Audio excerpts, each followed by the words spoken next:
Hi, welcome to 21 Wire Live. It's great to be with you. This is our inaugural broadcast. We're streaming out live on YouTube, also Twitter, and on our Facebook page at 21stcenturywire.com. We've got a very special guest who I'll introduce to you in a minute. You just saw him just now, but before I do that, I just want to thank our listeners and our readers at 21stcenturywire.com and the Sunday Wire because of your support, because of how you've chipped into our winter fundraising drive. We've been able to fast track this project. We're very happy that it's come together. There's a lot of people that have helped out, and we appreciate every little bit of help that we've received. Now, we've got a very interesting conversation lined up today. I've got a very special guest for our inaugural episode of 21 Wire Live, and it's only fitting that this person is our guest because we've been following his work for a long time. I'll tell you exactly how long, probably just about a decade, almost 10 years. It's amazing how time flies. But a lot of you would have known him as Tony Cartalucci, and his blog is called Land Destroyer.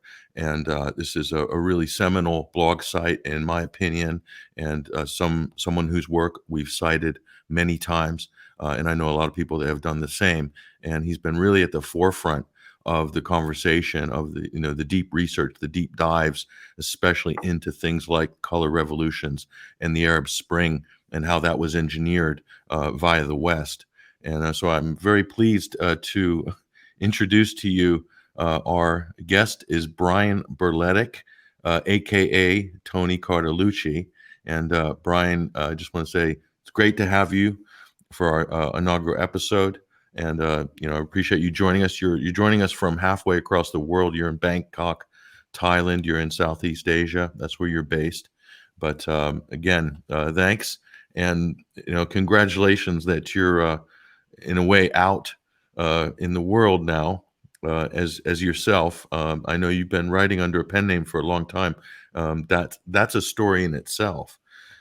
So, I mean, we can get into that. We're going to discuss some geopolitical issues, certainly areas that you have been deeply involved in for years.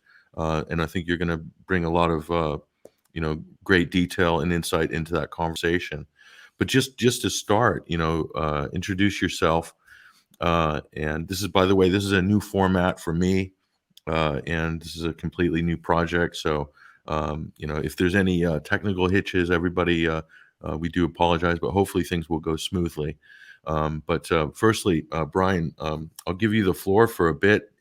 Introduce yourself. I mean, I've known you for a decade, as I said, as Tony Cartalucci, and you've really been a go-to guy on so many different issues, the Middle East, Syria, especially when the Arab Spring was really coming up. Firstly, tell us why you decided to come out from behind your pen name after so long, firstly, and secondly, what really motivated you to start writing in the first place, and your writing's been very impactful, as has your research, and you've really pulled it together, and it was really timely because you were in that conversation while that was happening, and you educated a lot of people as to what was going on behind the scenes, organizations that they would have not really paid attention to, and you really brought that to light. But firstly, tell us your story about Tony Cartalucci. How did he come to pass? Okay, first of all, thank you, Patrick, for having me. I really appreciate this.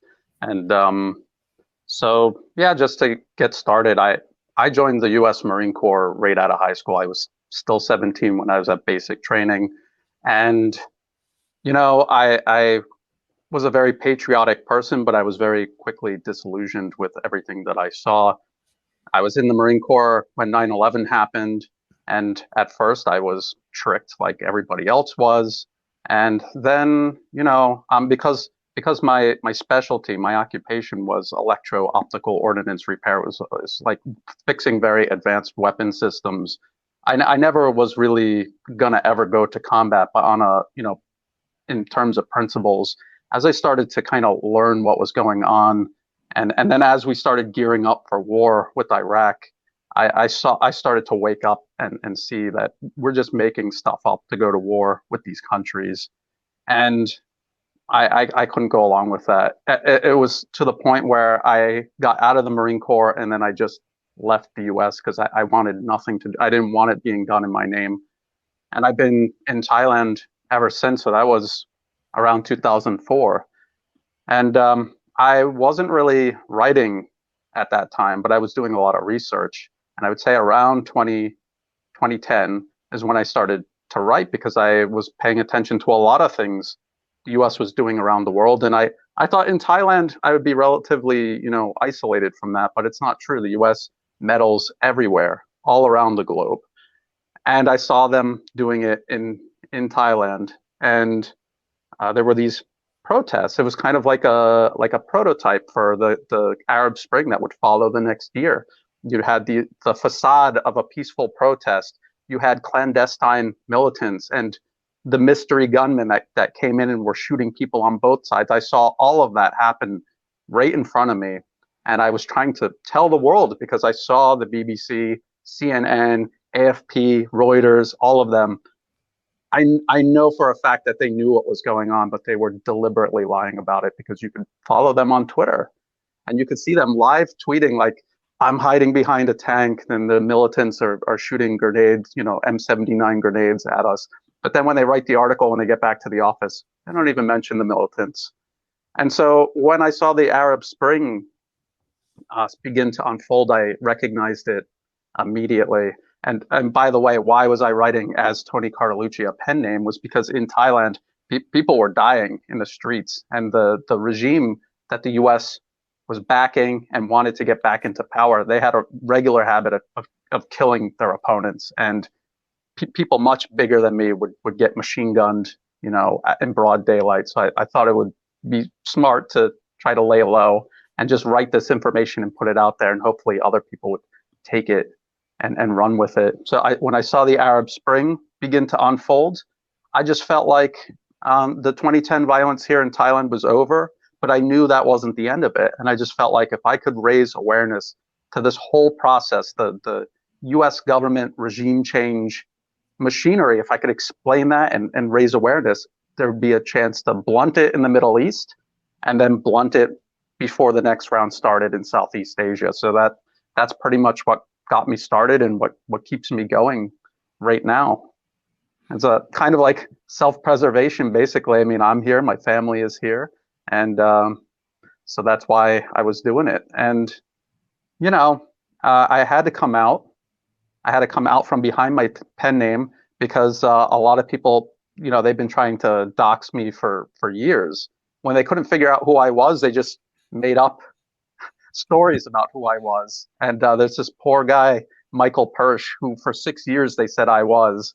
And, the BBC, people from Reuters, they all went along with this. They all helped perpetuate this lie. And then when I came out, they were trying to cast doubts on it. And it's just, it's what they do. We see that's what they do. They make up stories, and it's a club, and they back each other up. So that's why it seems credible, because they're all on the same page, even though it's a lie. So that's why I came out, because they eventually, Facebook and Twitter investigated my accounts. They shut them down, and on the same day, they shut down my personal accounts and my real name. So at that time, I knew they already knew who I was. And then when the latest round of protests started here in Thailand, and I was exposing U.S. government backing behind them, the U.S. Embassy came out at least 2 times, making statements more or less referring to my blog, and that it was disinformation. And so I felt like Google, Facebook, Twitter, they know who I am. U.S. Embassy probably knows who I am. So staying anonymous I wasn't really anonymous at that point. So I might as well just come out. Yeah, so and also just try to convey to people. I don't think a lot of people outside of Thailand are really familiar with the political situation there, but it's very volatile, or at least it has been at periods over the last few years. And you've seen it. You've been kind of right amongst all that. And so from a journalist point of view, you mentioned that there is a lawless aspect to retribution against whistleblowers and journalists, maybe in countries that might be a little more extreme than in the United States. Can you speak to that? Yeah, I think it's not as bad as it was when I first started. but I still think that Westerners and maybe like the U.S. embassy or groups are associated with them, they might perceive that they could get away with a lot more here than they might if I was based in the U.S. or in a Western country. And I mean, we see a lot of examples of people that do have their lives ruined, or they attempt to ruin their lives. So I mean, everyone who decides to do this has to be careful and has to take steps to protect themselves. At the time, I thought being anonymous was a good step. Now, I think coming out and having as many people know who I am as possible, I think that becomes a form of protection. So you just have to kind of adapt to it. And yeah, I mean, overseas in each country, I mean, even now, you have to be careful here because the opposition is becoming increasingly desperate. And I think the U.S. in general is becoming increasingly desperate. Just think about the Huawei executive arrested in Canada. That's kind of outrageous. That's something that I don't think we used to see very often. And now the U.S. seems to be doing a lot of things like that. So they're very unpredictable because I think there's a sense of desperation that their power is slipping away and they're not able to get it back. So you have to be careful around unpredictable situations like this. Yeah. No, on the subject of regime changes, and a lot of the things that we're talking about, a lot of people talk about quite matter of factly, they weren't necessarily talking about it like that 10 years ago.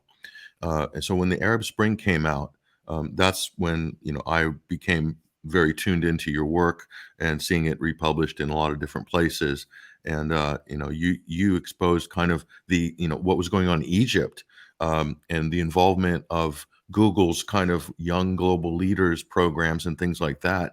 That was a level of involvement by corporate America, by Silicon Valley in the Arab Spring, that was really a key to opening up a lot of doors in terms of understanding what's going on behind, how sophisticated that machine, not just the NGOs, not just USAID, and there's a big subject there on its own, but you've got Silicon Valley companies involved in that. Just tell us about the early days of the Arab Spring and what the things that you were really looking at and how that resonated with what you were seeing happening in the country that you're at right now.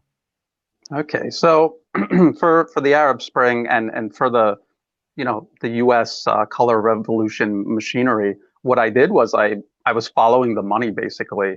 I saw some websites here in Thailand. There's this one called Prachatai, and when you read it, you're just thinking, this is so ridiculous. Why is it so ridiculous? I need to know. I can lay out a very convincing argument with facts to explain why they're wrong, but I want to know why they're wrong. So that's why you start digging into their funding. And my work was influenced heavily by F. William Engdahl, who writes quite a bit about the NED. And that's how I got started, following these money trails. And I followed the money trail for Prachatai. I looked at the NED. They're backed by all kinds of corporate money, and the board of directors are people drawn from some of the largest corporations in the US. So then when you see Google getting involved in Egypt, I mean, the NED is basically an extension of these corporations anyway, with just a layer of government in between. And then, these corporations also have their own sort of, soft power mechanisms, like a leadership program, for example. And when you take that and you combine it to like a sense of history, like how the Roman Empire or the British Empire used to, they used to take youths from lands that they were trying to conquer, bring them back to Rome, give them a Roman education, and then send them back to their tribes. They come back, all decked out like a Roman. And, a Roman historian once said, they come back to their tribe and they tell them this, these are the signs of civilization. And the historian noted that actually those were the chains of their enslavement. It was cultural colonization, which was a key component of just outright colonization and empire. And we see with Google and the NED and many other programs, government and private, it's the exact same process. because human nature hasn't changed. It's just the technology and the terminology that's changed. So for the Arab Spring, they were doing the exact same thing. They have almost like a parallel government and institutions will set up side by side with the existing ones in places like Egypt or Libya or Syria, like the White Helmets. I don't think they were really good, like a civil defense organization, but that's what they were set up to look like, parallel to the existing one that was actually helping Syrians. And they do this everywhere. And once that parallel system is big enough, when it's time for regime change, that's the one that slips into place once they're able to knock the other one out. So, yeah, I mean, that's what I was trying to document and explain to people during the Arab Spring. And that's what I'm trying to, I'm trying to raise awareness of how dangerous these NGOs and the corporations and interests behind them, how dangerous they are. They're not a benign presence inside your country. You have to see that it's part of empire. It's the first step. Like when we look at Libya, that country has been destroyed, and the first step was creating organizations like this. It was a step-by-step process. It didn't happen overnight. It happened over many years. I think back in the 80s was when they started creating some of these militant groups and networks, and the human rights groups that was going on for decades before they finally succeeded. So no time for complacency. Yeah, William Engdahl. There was a documentary film called The Revolution Business. That was by Journeyman Films, and it came out around 2012 or 2013, and it brought, and Engdahl appeared briefly in that documentary film. I was shocked when they aired that, because that's a real establishment production company, and they showed how Canvas, Otpor out of Yes. Serbia, they were involved in training some of these young leaders and journalists outside of Tunisia and Egypt in prior to the quote Arab Spring. Not a coincidence at all in terms of timing. And that was the revolution business. But what you brought up a really important point. You're talking about history, and how the Romans ingratiated the barbarians, and how they sent their best and their brightest to Rome for an education. So if you think about, after you sack a country like Libya, like Syria, and the opposition is normally outside of the country, they're either refugees or they're students or people involved in Syria. They were scattered across Europe, given absolute, if they were against the Assad regime, immediate entry, asylum, or refugee status.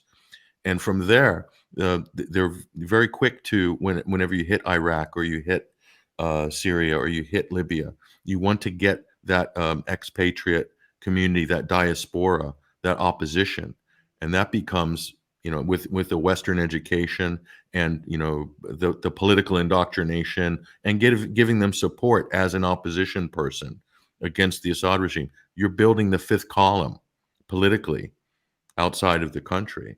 I mean, you've probably seen quite a bit of this as well. In advance of another invasion, maybe in 10 years, maybe in 12 years. In Iraq, there was a gap between Gulf War I and II. And so, in a sense, you could have the same situation in Syria in 5 or 10 years, right? Yes. And even here, I tried to raise awareness in Southeast Asia as a region. The U.S. has a program called YSEALI, Young Southeast Asian Leadership Initiative. And what this is they have a mentor fly in from the U.S., bring a Thai person around Thailand, so this mentor can re-explain what's going on in Thailand to them from an American perspective. Then that person gets flown over to the U.S. It's exactly like what the Romans used to do. Fly them to the U.S. They might have an internship. They go to the think tanks that a lot of ordinary people don't even know. That's where U.S. foreign and domestic policy comes from. It comes from corporate-funded think tanks that have a team of lawyers create the bill and put it on the desk of people in Congress, and they often sign it without even reading it. And then the media's role is to sell that to the public. So these young people see that process. they're normalized to it. They think, that's how the U.S. works, and they feel proud because they're special because they got picked for this program. They got flown to Washington, D.C. They got to rub elbows with all these high up people in Washington. If you go to the Wisely website, they say you might even meet the president. And this is an incentive for a lot of young, insecure people who might be driven by ego and not necessarily very, might not have a sense of loyalty to their own country. And they go for this. And then when they come back, and I'm working on a project right now where I'm kind of profiling them to see what they think about different things now that they've been through that program. They're all entirely pro-US. At least half of them are pro, the US-backed protests here in Thailand right now. Some of them are extremely anti-Chinese, and that's the whole point of this. So these young people are going to work their way into Thai society on different levels, and like you said, and maybe this round of protests will fail, but maybe the next one, enough of these people will be in certain positions of power or near power or in these parallel NGOs that are kind of like pseudo institutions. Maybe next time there'll be enough of them. So we got to raise awareness of this tactic and explain to countries how you need to create stronger institutions to make sure you have like a one game board and only a certain number of pieces can fit on it. And the US is filling up your own game board, and you need to figure out a way to put pieces of your own on there so that you don't get pushed off your own game board in your own house. And so yeah, that's a lot of my work is based on trying to expose that aspect as well. It's incredibly insidious, and it's not necessarily as spectacular as a war. So it's hard to get people's interest in that and to keep their interest long enough to actually solve the problem. So yeah, it's a challenge. It's an ongoing challenge, and it's something we have to keep raising awareness of. It used to be called under the banner of soft power. So when that term soft power was kind of put into the kind of academic by Joseph Nye, former National Security Council advisor to multiple presidents, and that was really to do with media and propaganda. Though then when people think of soft power, it's about messaging. It's about propaganda. So the international mainstream media will definitely, the BBC is a good example about wielding soft power for British and Western interests via media. What you're talking about and what we saw in action in the last 10 years is smart power. This is the kind of upgrade from soft power. This is NGO involvement, civil society, using civil society to populate all of those pieces on the game board that you're talking about. And it is really, it's got human rights organizations. Historically, Amnesty International has been involved in that type of an effort, as has Human Rights Watch. If you look at Syria, it's a great example of, Human Rights Watch has played a huge role in pushing a lot of propaganda on behalf of the U.S. and Western interests. But most people in the West will look at those as charities. Some people donate to them. And they think they've got a direct debit coming out of their bank account supporting Amnesty because they believe in this cause, or at least how it's marketed. And they do some work. These organizations, they do some real work, but they also have very deep involvement historically, and this is documented with government and intelligence agencies, and they're populated often by people that you would call political operatives and not necessarily humanitarianists. They're career operatives, and they jump from the State Department to Amnesty to Human Rights Watch, and there's a kind of a revolving door, and government as well. But I don't know how much of that revolving door you've seen in your studies. I've actually seen it quite a bit, and actually here, Human Rights Watch and Amnesty are practically a component of the protests, and Thai people are starting to really catch on. I think they've actually been upset about this for quite a while now. The double standards, and it's not even something they try to hide. There were protests in 2014 where Thailand kind of did a counter color revolution. They kind of used some of the same tactics that the US was using in the country, and kind of like judo kind of turns the energy back against them. And there was huge violence, against these protests. There were shootings. They were using war weapons. And Human Rights Watch, Amnesty were silent. If they made a statement, it would be in the most ambiguous terms possible, like, we call on all sides, to refrain from violence, something like that. Whereas, in Syria, they name names when they're, the Assad regime, it's so horrible, and they're committing these crimes. And then they might slip in one sentence at the very end, about the terrorists and their abuses. And I mean, to me, I think people on the very lowest levels of these organizations have good intentions. They don't join Amnesty International or Human Rights Watch to be political operatives. I think they really want to be genuine activists and make a difference. But of course, we see at the top, Ken Roth from Human Rights Watch. He's not confused about what's going on in the world. He knows exactly what he's doing. And the same can be said about a lot of the people in Amnesty International. Yeah. So yeah, you could see it in every country. It's pretty much one template, which is what I think helped with the Arab Spring. When I saw it here in Thailand, and then I documented the Arab Spring, and when they did it in Ukraine, or they did it again in Hong Kong, it's just so easy to figure out, because it's the exact same organizations and the same tactics that they just use over and over again. Yeah. So your blog is Land Destroyer. It's been around a long time, and it's been republished by many, many people. And so I don't have to ask you where the inspiration of the title came from. You might want to tell us.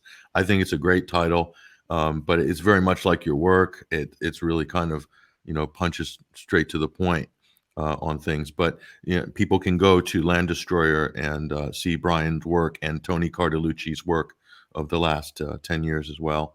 But so just explain to us, what's the main focus right now? What has been the focus in the past, and what's your main focus going forward? Is it changing, or are you staying kind of more or less on the same track? Well, I mean, right now, in day to day, I'm consumed by the political crisis here in Thailand. We have anti-government protests that have kind of died down, but there's no guarantee that they're not going to start up again. It's incredibly dangerous, because this is not just happening in Thailand. These protests here in Thailand, and the leaders themselves openly said this, they're linked to the ones in Hong Kong, and they're linked to opposition groups in Taiwan that want independence for Taiwan, and they're linked to groups in the Philippines and Cambodia and Malaysia. So this is the US literally, like, right in front of the world, trying to stitch together another spring, this time an Asian spring. And they're unambiguous about the intentions of this. They're openly anti-Chinese, every single one of these opposition groups. That's not a coincidence. This is the US trying to create a united front against China by the governments in Southeast Asia have no interest in fighting with China or making a problem with China. They're the biggest, China's the biggest trade partner for every country in this region, basically. And there's a lot of progress coming out of that. There's infrastructure projects. Thailand will have a high-speed rail system before the United States does, because it's under construction right now. And so the governments are never going to go along with joining a US-led anti-Chinese coalition. So what they need to do is remove these governments, or put enough pressure on them to kind of coerce them into this course of action. And so that's what we've got. And I think a lot of people, and myself included, kind of suspect that the Arab Spring was about overthrowing governments that weren't being cooperative with surrounding and overthrowing the government of Iran. So, and again, like, if you get rid of Iran, then the next step is Russia and China. So that's what that was all about, and that's what this is about. So day to day, I'm really trying to raise awareness and blunt what the US is doing here in Thailand as much as possible. on a bigger scale. Again, it's like to just kind of expose. A lot of people all kind of know that there's things wrong with society. I try to teach people to follow the money, because you can learn so much about any issue by just following the money instead of getting tangled up in ideology or political parties. Just follow the money. And then if you want to talk about solutions, because that's another thing that before I came out as, hey, I'm Tony Cartalucci. In my actual life, I'm an industrial designer by trade, and I did a lot of projects trying to promote localism and self-sufficiency. It was inspired to me by the King of Thailand. Actually spent his whole life promoting this like localism, self-sufficiency, and this was in response to the IMF and World Bank and the 1990s financial crisis here. And he said to Thai people, if you live within your means and you build your wealth step by step, and you don't depend on these, on giant banks, and you stay out of debt, you can really, you build your own wealth, and you can keep that, and you can, when things are tough, you have your own base, your own resources to use. You don't have to depend on anyone else. So that goes for, an individual, a community, or a country. And so I try to promote things along those lines as well. So going into the future, I want to keep, cutting through the Western media and the propaganda, but I also want to try to, not just say what's wrong, but, offer some solutions on how to fix things also, and kind of empower people too. Yeah, and when you're talking about Asia, this isn't a big distance from where you're at, which is Hong Kong. And we saw, if there's any question of, the amount of involvement in the U.S., I mean, it really manifested itself in the Hong Kong protests. And they were literally flying Joshua Wong, feting him at the U.S. Senate in front of Congress. He's getting photo ops with congressmen, senators, Marco Rubio, people like this. And then they also flew out activists to, film and support the protesters, more right-wing type activists and YouTubers and people like this, to basically, go against. And I'm not taking a political side per se against, the Chinese Communist Party or, that form of government. I think it's probably the most rapacious capitalist country in the world. Truth be known, China, they just have a state involvement in a lot of these big corporations, so state economy direction and things like that. But that was real. That was a big effort to create a fifth column, a pro-U.S. fifth column in China, basically. And they threw everything at that. And I think it backfired on them. I don't know what your opinion is on how it ended up, but I really think the West lost Hong Kong a lot faster than they would have if they would have taken a different tact. I mean, what's your view on that? Okay, so for Hong Kong, I was trying to raise the alarm about that since 2014, because the original Umbrella Revolution, Joshua Wong was already in Washington, D.C. the year after that. They flew him out to Freedom House, which is a subsidiary of the NED. They flew him out for an award ceremony alongside Martin Lee and Benny Tai. And these were three opposition leaders who were involved. Yeah, and the U.S. made an official statement saying, no, we have nothing to do with them, and they're not leaders. And then they had that ceremony to honor them as these celebrated leaders of the Umbrella Revolution. It's just ridiculous. And then they were on and off until this most recent and violent, I would say, round of protests before China finally put it down. I think they put it down for good. And I think you're right, and I don't think they just lost Hong Kong. I think the way that all unfolded, and with the violence, and with the U.S. denying it for years, literally for years, before just openly throwing their support behind it, and then it ending, kind of should be a wake-up call to everyone else in Asia and around the world that have these, I call them fake NGOs, because how are you a non-governmental organization if your money is coming from a foreign government? I don't understand that.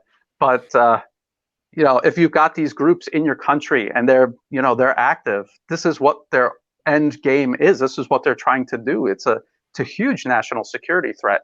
And then when China had that national security law that they passed, people were trying to depict that as being, extreme, but not really. If you look at what happened to Libya, Syria, Ukraine, how is that extreme to create laws to prevent that from happening in your country? So, and the protests are being funded and organized by the same people. You were talking about Canvas earlier. That morphed into something called the Oslo Freedom Forum, and the BBC even did a documentary about how the Hong Kong agitators trained there and then flew back to Hong Kong to stir up trouble.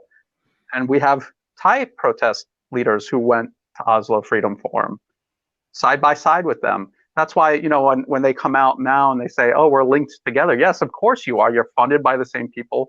You trained together. And that was the whole plan, was they actually call it the Milk Tea Alliance. It's like I said, they wish they could get like a NATO of Southeast Asia. They can't, so all they get is Milk Tea Alliance. And so Thai people see this, and people in other countries in this region see how that unfolded.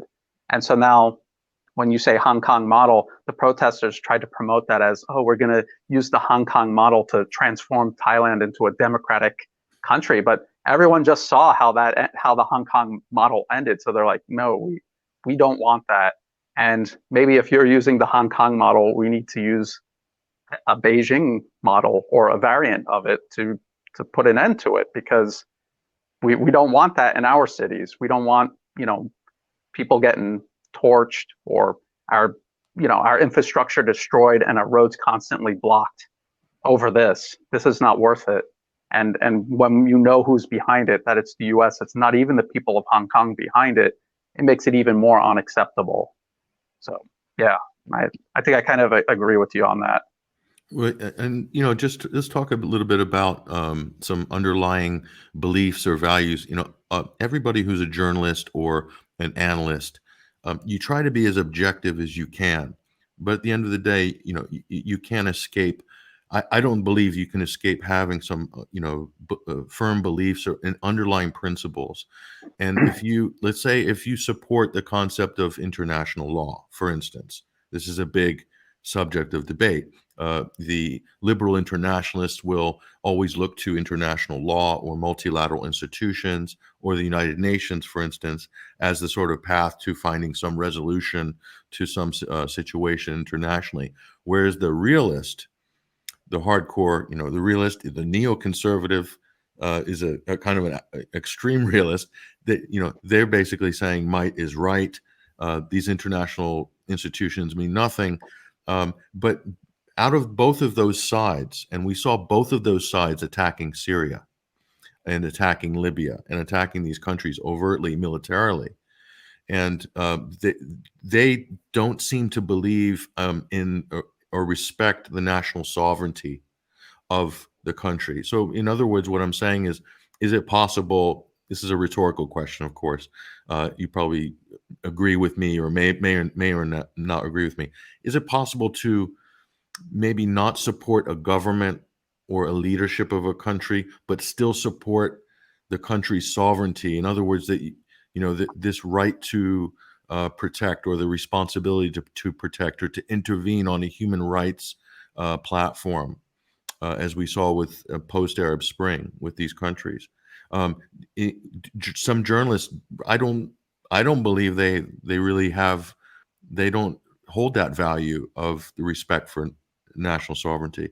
And the problem is, American political operatives, they believe in American sovereignty, but they're not so quick to extend that belief to other countries.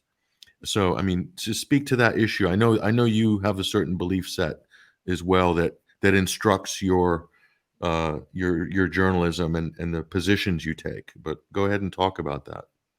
Okay. Well, I do. I think the primary thing that everyone should be looking at is national sovereignty. It's kind of like person to person. You have to respect another person and what is their business and what isn't. And you don't have any right to get involved in their business unless it somehow directly affects you. And the same goes for countries. I think as when we talk about international law, national sovereignty should have primacy. And so, like, let's just look at Syria, for example. I don't live in Syria, and how the Syrian government and the people interact, that's none of my business. But what I can say is I support the Syrian government's efforts to defend against a foreign-backed, foreign-armed proxy invasion of their country. Not only do I support that, but that is the government's responsibility. They would be a terrible government if they didn't try to defend their country against that. And so, I think you don't have to be a big fan of a certain government. You might not even really know anything about it, but you can definitely support their efforts to defend themselves. It's just like you see someone on the street being attacked. I mean, what difference does it make, how he runs his household back at home? He has a right to defend himself. And you could even support him to defend himself against aggression. And what the US is doing all around the globe is naked aggression. They're not even trying to hide it anymore.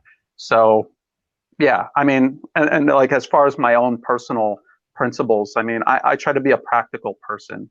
I try not to be, I'm libertarian. Every solution needs to be, libertarian or anarchy or communist or socialist. It's like building a house. You don't try to build a house with just a hammer. You have to have a variety of tools, and you have to use them when appropriate. And you can't be stubborn and say, I only use a hammer when you actually need a screwdriver. I think people should try to be, more practical looking at these things. And I've noticed, because like I said, in my real life, when everything was separated, I would work with people who would 100% disagree with me politically, but we were able to work together because we were doing practical things like designing and building technological solutions to solve a problem. And so I think, on a personal and a local, national, and international level, I think that could work. And that kind of is like I don't know, that's how I interpret it. When people talk about multipolarism, that's kind of how I interpret it, where they're saying each nation has sovereignty to mind your own business, to deal with each other when you want to, leave each other alone when you don't. And multipolarism has to work not because there's some law that people are afraid to violate, but you said might makes right, which in reality, I mean, when we really think about it, it might not be, right. It might not be moral, but that's how the world works. US is allowed to do the things it does because of its might. And then that makes it right.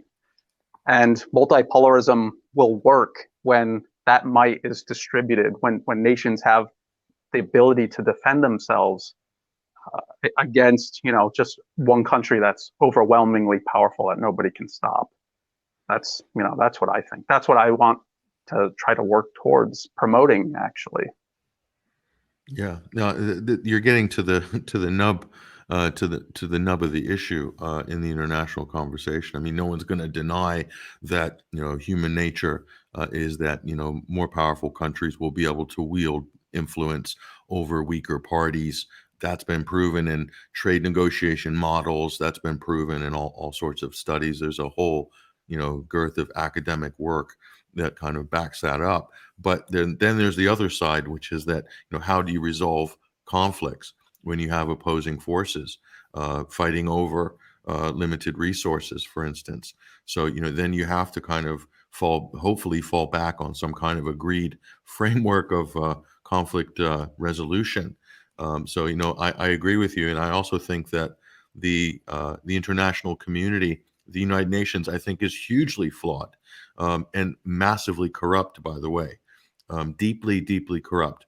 However, that's one of the few forums that we do have internationally where a smaller country can go and air their grievances against a power that they think is intimidating it. Whether they get any results or not is another question. But then the question is, what's the alternative? No United Nations. Then what do you have? Where's the forum? Where's the public commons internationally? Then I think it's important to have that. So this is obviously a deep dive geopolitical conversation, but I think it's important. Also, the issue of monarchy. This is interesting too, because this is not a one-dimensional issue. When you look at forms of government, constitutional monarchy. I mean, I'm in the United Kingdom right now. Technically, this is a constitutional monarchy. it's not a democracy, or it's a democracy, but it's a constitutional monarchy. That's how the system is set. And the United States is a constitutional republic, and 26 miles across the English Channel is France. That's another type of democratic republic as well. You're in a bit of a constitutional monarchy. Is that Thailand's form of government? I mean, there are some benefits, and there's a vast body of work on this subject too, by the way. There are some benefits and some drawbacks, of course, in that form of government. But what are some of the benefits, just for starters, that people wouldn't realize, and that could go as deep as how people's relationship is with the state? What are some of the differences you've noticed? Okay, so I would say that the Thai monarchy is very unique. A lot of Westerners try to compare it to a Western monarchy, but it evolved in an entirely different part of the world under different circumstances. And this, the monarchy has been around for over 700 years, and the current dynasty has been around for almost as long as the U.S. has been a country. And it has been a unifying, institution all throughout Thai history. And maybe people don't know this, but Thailand is the only country in Southeast Asia that was never colonized. It was never colonized because they were never able to find a fault line to do their divide and conquer along. And also because you have the monarchy, and you don't have, back then you didn't have, a change of power constantly. They were able to very skillfully manage the kingdom's relationship with these giant Western colonialist powers. They were able to balance them off against each other. And that's what kept Thailand sovereign all this time. That's still the reason why Thailand is able to endure all this color revolution, all these, these chances, these tries to try to divide and conquer the country. And that's what the U.S. is right now working on with these student mobs. They're hoping they can get, maybe this generation, we can turn one generation against the other. Maybe that will be the fault line we can use. But like right now, most of what happens in Thailand is the government and technocrats. And like every country, basically, like I said, when you follow the money, you will see every country is controlled by the biggest special interests in that country. Industry, banks, everything like that. I think the form of government that a country has is actually very superficial when you think about it. Like if you look at the US and they say we're a democracy, and Assad Syria as a dictatorship, that could be very easily be argued against, that the US is a democracy when it's a facade, and that when Americans voted for Obama, they expected the wars to end, not extra wars to start.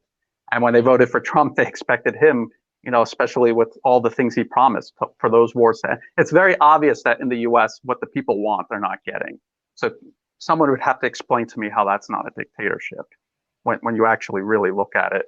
And someone would have to explain to me how the corporations on Wall Street don't run everything. And I think like when you look at a country like Thailand, it's not a gigantic country. They're not, it's not like the monarchies in Europe where they were expansionists and imperialists. Thailand's kind of a country that likes to kind of keep everything balanced and keep to itself. And it's still kind of like that. And I think the monarchy in the past and the present has played a role in keeping Thai people united, regardless of their religion. Because there's, it's a Buddhist country, but you have a very significant number of Muslims here as well. And you have different ethnic groups that have, come into the country over the centuries. And the one thing that they could all agree on is, hey, we're Thai. We have this institution. We have this history. We have this history of being sovereign and fighting off outsiders trying to exploit us. That's something they could all rally around. So, I mean, that's my take on it. And that's why the West is so interested in attacking and undermining the Thai monarchy now, because they know that's an obstacle they have to get over before they move on to telling Thailand what to do. They have to get rid of the thing that is stopping them from dividing the country. So that's why we see all of these nasty attacks on monarchy. I think it's funny that it's kind of not funny, but it's funny that a lot of Republicans in America, they'll rail against George Soros. I mean, he's even appearing in political adverts and so forth. You know, because obviously they associate him as a major backer of the Democratic Party. But they have no problem with George Soros's activities in places like Syria or in these Arab Spring target countries or the Balkans in Eastern Europe. They're right. Oh, they love open society and the work they're doing to gnaw away at the foundations of whatever political system is there already, to try to weaken it and soften it up for some sort of other operation. Look at Ukraine, for instance, and all these places. So there's a massive hypocrisy there, especially on the U.S. side when they talk about. So, I mean, obviously, you're not going to be in line for a fellowship at the Open Society Foundation anytime soon. Nope. But yeah, you see how this system works. You see how these foundations, supposedly non-governmental organizations. I mean, USAID is really interesting, and I'm sure you've run into in your travels, as anybody who's traveled around the world runs into people from USAID all the time, in the strangest places, and they're often doing the strangest things, I might add. Like, what are you doing here? It's happened to me a few times, but people don't realize exactly what they do, and they're not just providing aid. And some people say it's corporate welfare on the U.S. side because they're handing out contracts to selected U.S. companies, but it's more than that. They're also handing out contracts to local businesses or local operators, and usually of a certain class or a certain cachet, either socially or politically. And so, in a way, would you say that USAID is buying American influence in these countries? I think that might be one of their main functions. I would say, yeah. I mean, you look at China, their One Belt, One Road initiative. They're building infrastructure all around the world, like physical infrastructure you can touch. The U.S., when it's funding these organizations, they're not actually, they can't build anything. Like when was the last time the U.S. has built a railroad overseas or something, or anything significant, a significant infrastructure project? So it's a substitute, and this is what they pump this money in, but it's just like you say, if you're just an ordinary person, or even if you're like an upper class person in one of these targeted countries, and the U.S. government or one of their agencies kind of approaches you, makes you feel special, and it gets you into their pocket. You end up part of their collection, and part of the group of people they can always turn to, for reliable support whenever there is something they want to do in that country. They do the same thing in academia. They support all kinds of programs in universities, like here in Thailand. Almost all of these professors that you see backing the U.S.-backed protests, they've all been part of programs funded by the U.S. government, or scholarships or programs to go travel overseas, and they feel like they're more they identify more as a Westerner than as a Thai. And whenever it's time to write something nasty in one of the local newspapers, they pick one of these people to do it, or they just do it on their own, because that's how all of this works. You're influencing them. You're kind of changing them to see things your way, and then it becomes a vector of influence that U.S. as U.S. influence will flow through into that country. And so, it's they just do it on so many levels. USAID, Open Society. I have not seen Open Society involved in anything that they weren't side by side with the NED with. And the NED is all neocons and really right-leaning people. So a lot of it that we see in the U.S. where they're like, oh, George Soros. This is theater. This is theater to encourage people to pick a side. If the establishment creates two different brands, right, and they could get you to pick at least one of them, you're still holding up the whole thing. You're just holding it up on this side instead of on that side. I think that's what a lot of that is all about. Because overseas, they're hand in hand like this. They do everything together. I don't know a single NGO here in Thailand trying to undermine this country on behalf of the U.S. that isn't getting NED money and open society money. Pretty much they're getting it from both. Now, when you say NEAD, you mean the National Endowment for Democracy, right? Yes, NED, yes. They're funded by the U.S. State Department directly. And then there's the National Democratic Institute, which subsidiary. is Yes. NDI, yeah. And so you'll see their fingerprints in places like Belarus. Recently, we had a color revolution there. They're trying to oust the longtime leader there, whether you support him or not. They're very active.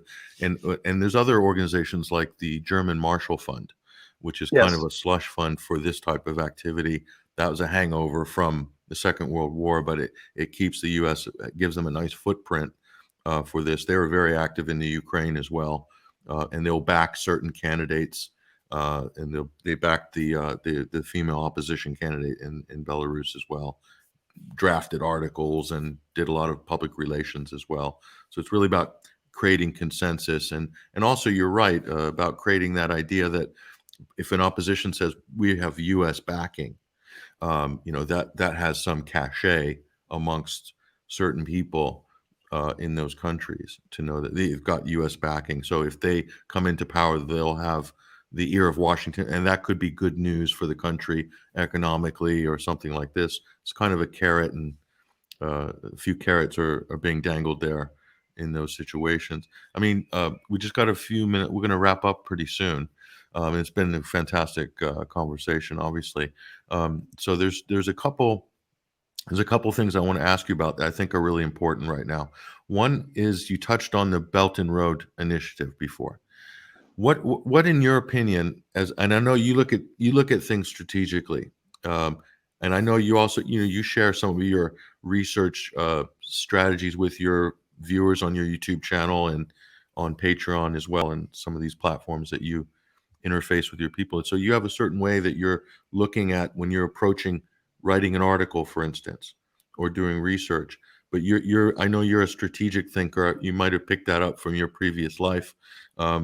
But I think that also makes your work unique because you're not naive at all about the power that's amassed on the other side and the amount of weapons they have: soft power, smart power, hard power, and you know that they will bring all of those things to bear when it comes to achieving their objectives geopolitically. Belt and Road Initiative. What do you think the West's strategy really is? Is it just to disrupt and buy time, or do you think it's preparing for? A lot of people are worried. They see the ratcheting up. China is now public enemy number one in the United States media and in the political sphere now. Do you think? And so they're thinking, is this ratcheting up towards a war, or is this just about sabotaging and delaying in order to bring in some kind of other parallel or competitive agenda? What are your views on this? Well, I mean, if you look at the projects themselves, the specific projects in each and every country, the U.S. throws everything that it has to disrupt them. So that is definitely something that they're doing. They're trying to stop it at every turn. They have a port in southeast Pakistan, Baluchistan. So there's militant groups there. You can just go to the NED website and just click on regions, and you can see all the groups that they're funding. The Uyghurs in Xinjiang in Western China. The U.S. is behind all that. They have their own page on the NED. Separatist groups, they call it East Turkestan. That's a term that only the separatists use. It's not a real country. It's the one they want to turn. They want to peel Xinjiang off from China and turn it into.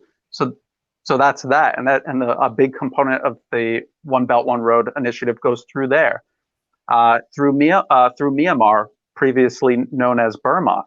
There was in the southeast as well. There was a port project and a pipeline project, and they have separatist groups all along the entire route. And the U.S. is direct. If we remember the Rohingya, that was where they were trying to build a port, and they had that huge conflict there. And in Thailand, they're building the high-speed rail, and it's going to go through Laos, and it's going to go into China, southern China, to Kunming. And so now we have these protests here. That project's under construction right now. And it's interesting because the opposition leader here specifically said he would cancel that and defer to Hyperloop technology from the US, which doesn't even exist.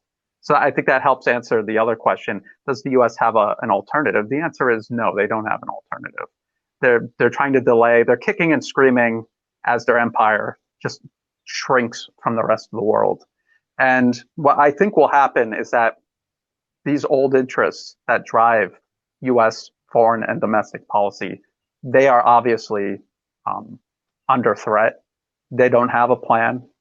Their plan was, like this huge pyramid scheme that spanned the globe, and they're getting pushed out. So if you have a pyramid scheme and you have fewer people putting into it, it collapses.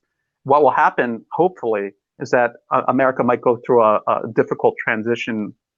We might already be seeing that, and then we'll see companies kind of pop up that have a more constructive worldview and are more interested in working together with nations instead of trying to stand above them all, like a traditional empire, like because the U.S. inherited what the British were doing after the world wars, and they never quite got, they never really got the concept of working with other countries rather than trying to stand over them.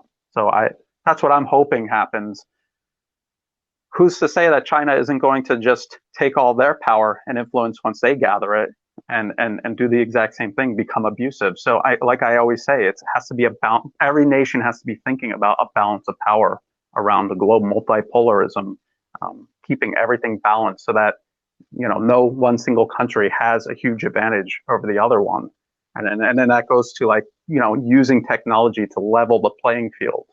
And that's a whole nother topic to get into. But yeah, so I think the US is just trying to disrupt it. And I think they've spent huge sums of money and energy and effort and time into disrupting China's efforts that they forgot to spend any on actually creating a viable alternative. Countries in Southeast Asia would love to have a Chinese project, a Japanese project, and a US project all going at the same time to keep a sense of balance. US doesn't build anything anymore. It's just as simple as that. Right now they don't.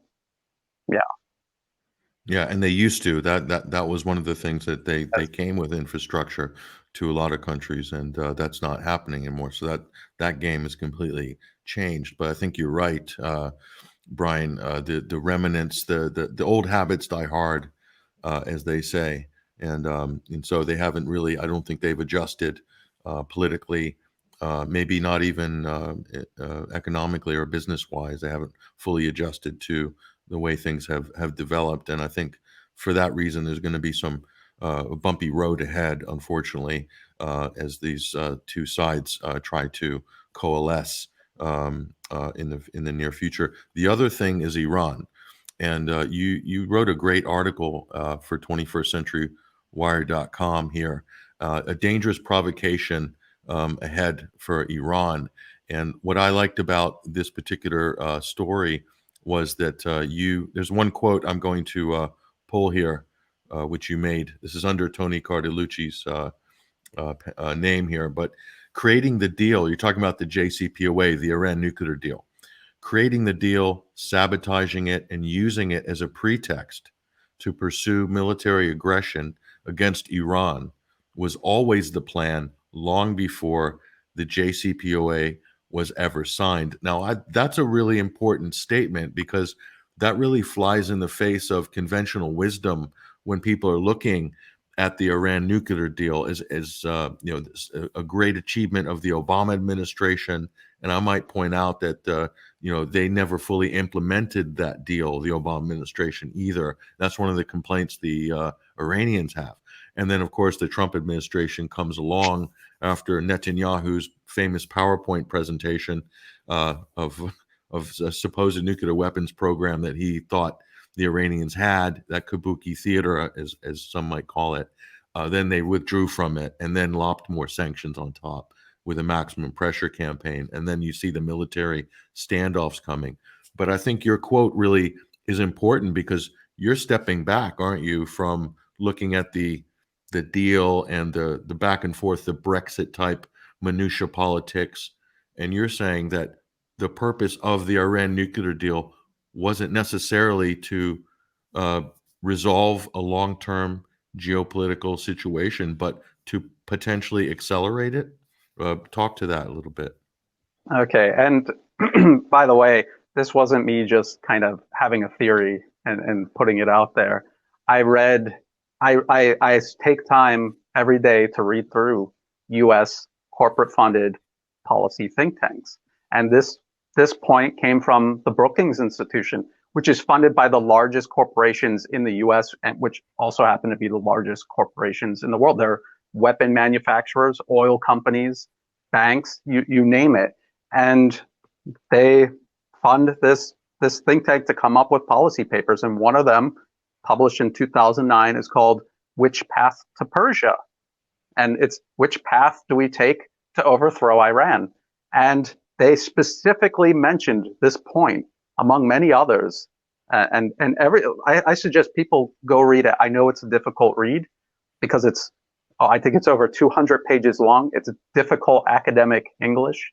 Like when I first started reading it way back when, I had to open a dictionary a few times, but just do it, because everything that the US has been doing, whether it was under Bush or Obama or Trump, and now with Biden likely coming in, it's in this paper. There's no secrets. It was all laid out. And this isn't even a secret document. This is how little they think of the public. They can just put it out there and do this. So with this deal, they literally said, we will offer them a deal, and then we will find a reason to cite to cancel the deal and make it look like they violated it. I'm pretty sure in that article I have the direct quote from the report. And then when we proceed to aggression, it'll look like we tried, and it was the Iranians who were unreasonable, because we offered this amazing deal to them and they turned it down. It literally says this point is literally in that report. And I was warning people as Obama was trying to introduce this before they even signed it. I said that this was what they were going to do. And then we saw Trump trash it. And now we see these provocations right now, right before Trump is out of office, to kind of tie Biden's hands, so to speak, so that when he comes in, he's like, well, I wanted to go back to the peace deal, but all of these things happened and we just can't. It just can't happen. So, I mean, that's how U.S. foreign policy works. And this is what I was trying to point out with, no matter who you vote for in Washington, there's one agenda that goes forward. This paper was written in 2009, and they're still reading from it today. It's their playbook. It represents their playbook. I don't know where these original ideas were first cooked up, but if you read through that paper, it's all in there. It's using Israel as like a provocateur and starting a war so that the U.S. could wade in later. Our ally needs help. The Iranians are picking on them. We need to go. Like, they have every scenario in there. The color revolution is mentioned in there about how the opposition in Iran is unpopular. They don't stand any chance of ever taking the country over. We need to fund them. We need clandestine military support behind them. And we've seen all of that play out over the years. And I've been writing about it, trying to raise awareness. I'm surprised how many people have talked to me about this and admit they haven't read the paper yet. Read it. It's an eye opener. No, it is. Yeah, that's a important milestone document there for understanding. What's amazing that I find, Brian, is that there's a lot of people that think that all of these national security advisors and all of the foreign policy blob in Washington, that they've all got their own individual genius takes on geopolitics and international affairs, but more often than not, they're just grifting off of think tanks, and they're literally regurgitating papers that briefing papers that they're given, sent, or and this is what the think tanks in Washington do. This is their purpose: is they generate ideas for politicians and for their staffers, and things that they themselves wouldn't be able to produce, or they're basically guiding them in the direction of the donors of these think tanks, the people that finance them. Most of them, of course, are large corporations and foundations as well. So, yeah, it's hugely important, and I think that was a great point which you highlighted on that. Yes, exactly. It's that way exactly. The think tank will come up with it and then pass it off to Congress. And I think there's plenty of videos on YouTube. People could just look it up if they don't believe it. There's senators and people saying, I didn't read it before I signed it, where they just admit that they didn't even read it. I think there's a clip of Nancy Pelosi saying, let's just pass it and then we'll find out what's in it. Things like that. Like I said, they're so nonchalant. It's been going on for so long, and people kind of not paying attention, or maybe they're just thinking, we'll try to vote them out next time. It doesn't matter. It doesn't matter, because just follow the money. Follow the money. Good advice. If you can't find out what's going on, just start by following the money. Yes, and exactly. You'll learn a lot about what's going on. Well, look, just before we go, I want to give you the floor for a couple of minutes. Just explain to people. We'll have links to your blog, of course, and I know you've got a YouTube channel. You've got a few things going on. Just tell people how they can follow and support your work. Okay, so I have landdestroyer.blogspot.com. That's my main blog. And then I have pretty much all the links on there. I also have Land Destroyer. That's my YouTube channel that I just started because I came out and I had to start doing videos. I'm kicked totally off of Twitter and Facebook for life. If I even try to open an account, even if I'm using like some kind of any like a pet name or something, it just instantly gets deleted. And if not, if someone from Human Rights Watch or someone here in Thailand sees it, they know someone, they report it, and it's gone the same day. So yeah, so my blog and my YouTube. I have Patreon now. I was kind of hesitant to do it, but I think that's the best way. If people believe in your work enough to give you money, that kind of support, that helps a lot. And it builds a community also, because you're interacting with these people on a day-to-day basis, which I think is a great feature. And before we end this, I just want to thank you and other alternative media out there that have been sharing my work for many years. When you're an anonymous blogger, these people like you become kind of like my face to the world when you're presenting this information to your audience. So I really appreciate that, and I appreciate all of my readers over the years and now viewers who help me in every little way. Just sharing the work with other people is greatly appreciated. Yeah. And one cheeky question just before we go. I mean, I should have asked you this about half an hour ago, but if the Biden administration comes into power as is scheduled, do you think we're going to see a rerun, or they're going to want to try to pick up some of the loose ends that were left, let's say, during the Trump administration? I'm talking about Syria and some other places. Do you think we're going to see a 2.0 of that strategy, or is it going to adapt to some of the Trump, the stuff that Trump has set up on the board? Do you think they'll work with that, or are they going to go back to the Obama strategy? What's interesting is I think a lot of Trump's problems in places like Syria was that the facts on the ground just are not working in America's favor. And when Biden comes in, they might think we have a different way to sell, a different strategy maybe. But the fact of the matter is, things on the ground in Syria still don't work in America's favor. You've got Russia there. Like once Russia intervened in 2015, it was basically over for regime change. And now they're just spoiling. So that obviously is going to continue under Biden. What I'm kind of worried about now is because of the left-right paradigm and how unpopular Trump was, people will see Biden, especially overseas where the U.S. is pushing regime change. The idea of America backing an opposition now will be a little less distasteful than it was under Trump. So that's like, but that's not a fundamental thing that's changing. That's just superficial, and it might give a psychological edge to some of these opposition groups backed by the U.S. But I think overall, what guides what America is able to do in these countries is the facts on the ground, and that's changing against their favor, and it gets worse for them every year. Mm-hmm.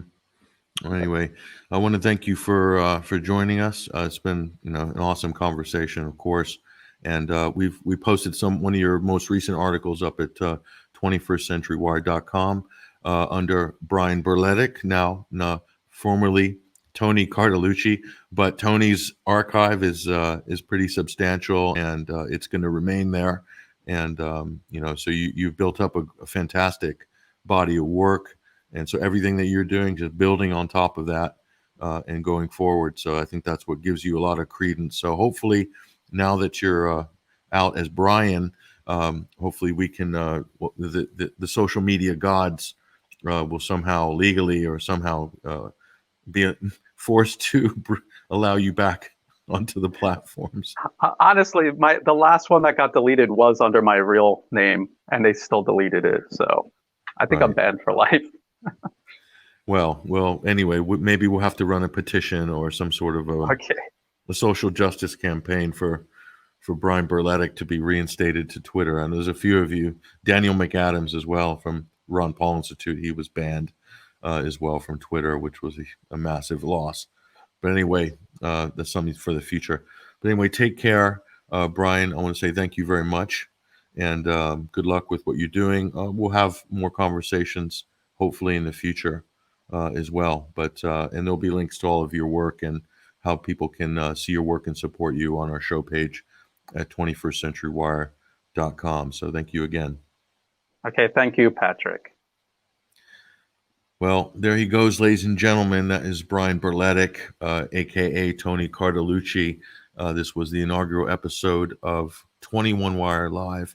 And thanks for joining us on YouTube, on Periscope, on Facebook Live as well. We'll actually see some of you tomorrow. You'll hear us tomorrow on the Sunday Wire live at 21stcenturywire.com. Same time, same channel, same place. Thank you, everybody who's been supporting us as well. We're running a winter fundraising drive right now. There's details of that up on the website. And I want to say thank you for your support in making this type of program happen as well. So that's it. And normally we'll probably broadcast this program midweek, normally on Wednesday. But that's not to say we wouldn't do other live broadcasts at other times as well. So the show will be mostly live. There might be a few recorded episodes. But in a midweek, usually around the evening time, GMT midweek is when we're aiming to be broadcasting normally. But again, thank you for joining us, and we'll see you soon. We'll see you tomorrow, actually, for the Sunday Wire radio program. So I'll check you out there. All the best.